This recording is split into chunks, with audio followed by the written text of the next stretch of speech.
मैं आपको बताती हूँ कि किस तरह आप अपनी जमाशुदा दौलत को महफूज कर सकते हैं। Michael Jackson. आपकी आंखों से आंसू निकल आए, काकीबो मेथड है और मोस्ट इम्पॉर्टेंट मेथड है माइक टाइसन। आप उस वक्त जब पूरी दुनिया नफ्स के लिए लड़ रही है, इससे बड़ी कोई खुशी नहीं हो सकती। Nicolas Cage. एक वक्त ऐसा आता है जब ये सारी चीज़ें बेवकूफ़ रह जाती हैं। पेयों की कीमत वक्त के साथ साथ कम होती रहती है, घटती रहती है, हमारी जमा शुदा दौलत को दांव पर लगा देती है।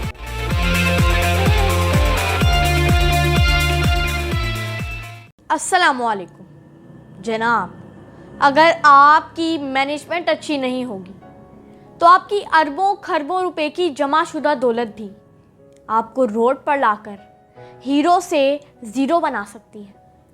इस तरह हीरो से ज़ीरो बनने वालों की बहुत सी मिसालें हमारे इर्द गिर्द बिखरी पड़ी हैं। आज मैं आपको बताऊंगी कि आप किस तरह अपनी खुशियों और जमाशुदा दौलत को अपने लिए महफूज तरीन बना सकते हैं।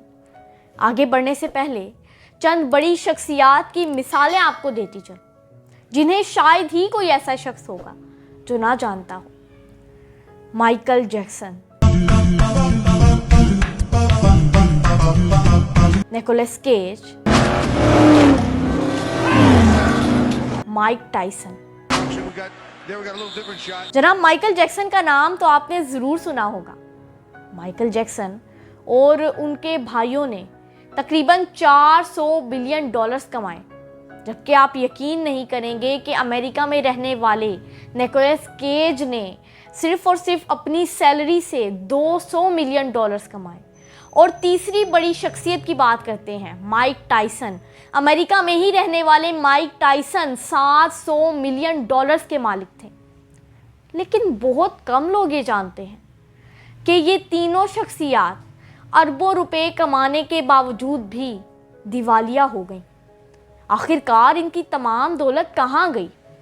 इनकी सारी दौलत, पूरी ज़िंदगी खुशियों को ख़रीदने में तबाह बर्बाद हो गई। जनाब, कभी कभी हम खुशियों के बहुत बड़े ख़रीदार बन जाते हैं। कुछ लोगों को खुशी शानदार जायदाद से मिलती है, जैसे माइकल जैक्सन को। माइकल जैक्सन की जायदाद नेदरलैंड थी, जहां रेल्स चला करती थी। जबकि कुछ लोगों को खुशी शानदार गाड़ियां खरीदने और चलाने से मिलती है, जैसे कि निकोलस केज को। निकोलस केज को फेरारी और पोर्श जैसी गाड़ियां खरीदने का बड़ा ही शौक था। हालांकि आप समझ सकते हैं कि सफ़र तो एक आम गाड़ी में भी किया जा सकता है। खैर, इस शौक के पेश नज़र निकोलस केज ने शाह ईरान की लैम्बोर्गिनी खरीदी। कुछ लोगों को खुशियाँ शानदार पार्टीज़ करने से मिलती हैं, जैसे माइक टाइसन को। माइक टाइसन की पार्टीज में दूर दराज मुमालिक और शहरों से लोग आया करते थे।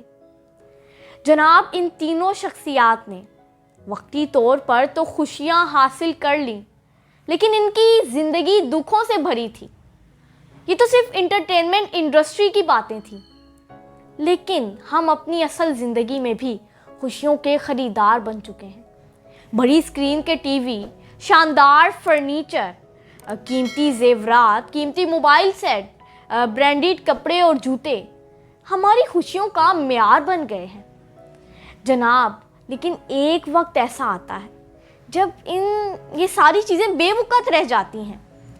अगर आप इन चीज़ों की वक़्त जानना चाहते हैं तो किसी अस्पताल जाइए और दिल या कैंसर के मरीज़ अरबपति से पूछिए कि जनाबे वाला, आज आप कौन सी गाड़ी में सफ़र करना चाहेंगे?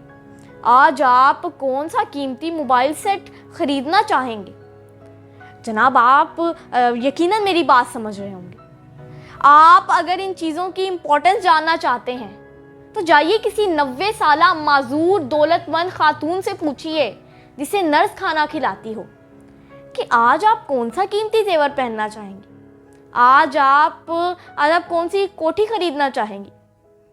जनाब, इन चीज़ों की अहमियत जानने के लिए बड़ी बड़ी बिल्डिंग्स के मालिकान मरहूम से पूछिए कि आपको पता है आपके जाने के बाद आपकी जायदाद के साथ क्या हुआ, या आज आपकी कब्र कितने एकड़ों की है। खुदा के वास्ते इस खुशियों की खरीदारी की गफलत भरी ज़िंदगी से निकलिए। हम अपनी ख्वाहिशात और आसाइशात को पूरा करने के लिए, खुशियों को ख़रीदने के लिए अपनी सारी जमा शुदा दौलत को दांव पर लगा देते हैं, उसे तबाह बर्बाद कर देते हैं। जनाब चलें, मैं आपको बताती हूँ कि किस तरह आप अपनी जमाशुदा दौलत को महफूज कर सकते हैं। देखिए, सबसे पहला तरीका आपको बताती चलूँ। अक्सर जब भी हम मार्केट वगैरह जाते हैं, कोई कुछ ख़रीदने जाते हैं, तो ऐसी चीज़ें हम ख़रीद लेते हैं जो हमारे लिए इम्पॉर्टेंट नहीं है और उनके बगैर भी हम गुजारा कर सकते हैं। लिहाजा जब भी आप मार्केट जाएं, कुछ ख़रीदने जाएं, तो एक लिस्ट बना लीजिए और सोच समझकर वो चीज़ें लिखें जो आपके लिए बहुत ही ज़्यादा ज़रूरी हैं, जिनके बगैर आपका मतलब आप अपना गुजारा नहीं कर सकते। सिर्फ़ और सिर्फ उन्हीं चीज़ों को ख़रीदें। जब आप मार्केट जाएंगे, आपको बहुत सी ऐसी चीज़ें नज़र आएंगी जो कि सस्ती होंगी। आपका दिल करेगा कि आप उन चीज़ों को ख़रीदें, लेकिन अगर वो चीज़ें आपकी लिस्ट में शामिल नहीं तो बिल्कुल भी उन चीज़ों की ख़रीदारी मत करें। अच्छा, दूसरा तरीका देख लें। दूसरा तरीका ये है कि जब आप दौलत जमा करें तो साथ साथ उसे इन्वेस्ट भी करते रहें, क्योंकि रुपयों की कीमत वक्त के साथ साथ कम होती रहती है, घटती रहती है। मिसाल के तौर पर आज हमने एक ज़मीन का टुकड़ा ख़रीदा है। टुकड़ा कोई हमने क्या किया है कि सस्ता देखकर गांव देहात में ख़रीदा है। अब अगर आप कुछ अरसे बाद का सोचें तो उसकी कीमत बढ़ चुकी होगी, 10 गुना बढ़ जाएगी उसकी कीमत। और जब आप उस जगह को बेचेंगे तो आपको बहुत ज़्यादा मुनाफा होगा। लेकिन अगर उन्हीं पैसों को हम जमा करके रखें, जैसे आज 2000 की अहमियत ज़्यादा है तो कुछ अरसे बाद 2000 की अहमियत बहुत कम हो जाएगी। और अगर हम उसे जमा करके रखेंगे तो फिर हमें अफसोस होगा।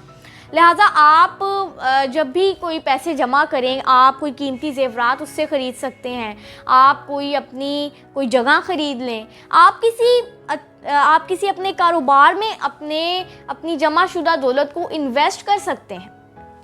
अब जो तीसरा तरीका है वो काकीबो मेथड है और मोस्ट इम्पॉर्टेंट मेथड है। इससे क्या होगा कि इसमें हम इन्वेलप्स के ज़रिए अपनी मनी को सेव कर सकते हैं।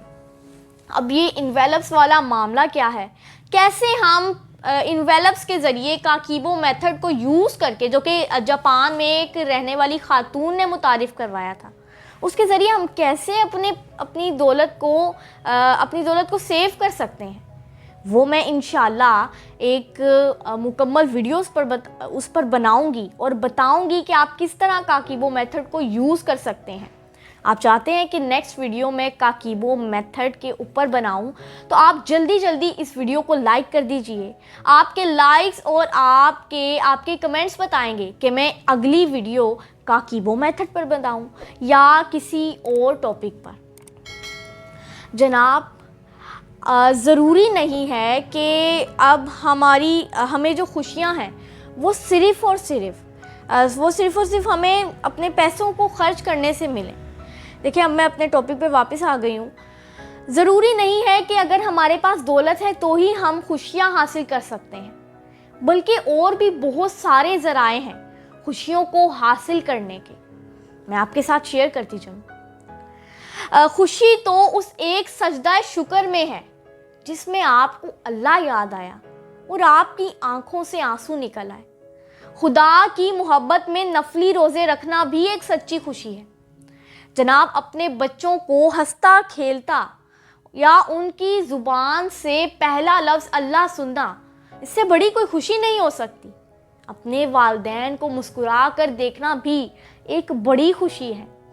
बावजूद कलील आमदनी के किसी मजबूर की तकलीफ़ को और उसकी मजबूरी को दूर करना, ये बड़ी खुशी है, सच्ची खुशी है। आपको भूख लगी है, आपकी पसंद का खाना आपको मिल जाता है, ये एक बड़ी खुशी है।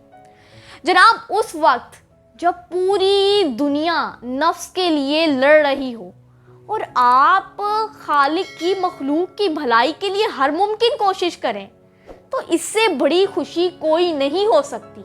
खुशी के राजों पर मैंने अपनी एक मुकम्मल वीडियो बनाई है। उस मुकम्मल वीडियो में आपको बताया है कि क्या राज है खुश रहने के, किन तरीकों पर आप अगर अमल करेंगे तो आप अपनी ज़िंदगी में हकीकी खुशी को हासिल कर सकते हैं। उस वीडियो का लिंक आपको एंड स्क्रीन पर या आई कार्ड पर क्लिक करने से इंशाल्लाह ज़रूर मिल जाएगा। आप ज़रूर इस वीडियो को देखें, इंशाल्लाह आपके लिए बहुत ही ज़्यादा हेल्पफुल साबित होगी। अल्लाह हम सबको हमेशा शुक्र अदा करने की तौफीक अता करे और हम सबका खात्मा ईमान पर फरमाए, आमीन। अभी सब्सक्राइब करें रानी ईमान फातिमा के ऑफिशियल चैनल को, साथ में बनी घंटी को दबाना बिल्कुल मत भूलिएगा। तमाम वीडियोस को आप लाइक भी ज़रूर करें, ताकि जब भी इस मोटिवेशनल चैनल पर कोई नई इंटरेस्टिंग और मोटिवेशनल वीडियो अपलोड हो तो सबसे पहले उसका नोटिफिकेशन आपको मिले।